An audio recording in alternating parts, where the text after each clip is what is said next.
ધાનેરા ખાતે બાબા સાહેબની 134મી જન્મજયંતિની ઉજવણી ખૂબ ધામધૂમથી કરાઈ હતી। લાધાપુરથી શહેરના રાજમાર્ગોથી લાલચોક સુધી વિશાળ રેલીનું આયોજન કરવામાં આવ્યું હતું, જેમાં વિવિધ સંગઠનો દ્વારા પુષ્પવર્ષા કરવામાં આવી હતી। મુસ્લિમ સમાજના આગેવાનો દ્વારા રેલીમાં જોડાયેલ લોકોને શરબત વિતરણ કરી એકતાના દર્શન કરાવ્યા હતા। લાલચોક ખાતે બાબા સાહેબની પ્રતિમા આગળ વિશાળ જનસભાનું આયોજન કરવામાં આવ્યું હતું, જેમાં બાબા સાહેબના જીવન અને તેમના દ્વારા અપાયેલ બંધારણ પર પ્રકાશ પાડવામાં આવ્યો હતો। ધાનેરા એમએલએ માવજી દેસાઈની સાથે ભાજપ, કોંગ્રેસ આગેવાનો અને વિવિધ સંગઠનો દ્વારા બાબા સાહેબને ફૂલહાર કરી બાબા સાહેબે આપેલા બંધારણીય હકો પર પ્રકાશ પાડ્યો હતો। બાબા સાહેબ આદર્શ થકી નવ ભારત, સુરક્ષિત ભારત, શિક્ષિત સમાજની રચના પર ભાર મૂક્યો હતો।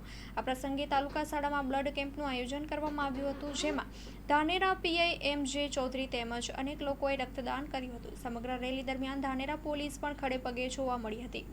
વિશાળ રેલીમાં જય જય ભીમ અને બાબા સાહેબ તેરા નામ અમર રહેગાના નારા ગુંજ્યા હતા। સમગ્ર ધાનેરા દેશભક્તિના રંગે રંગાયું જોવા મળ્યું હતું। Story report by Jora Solanki, Banaskantha, Dhanera.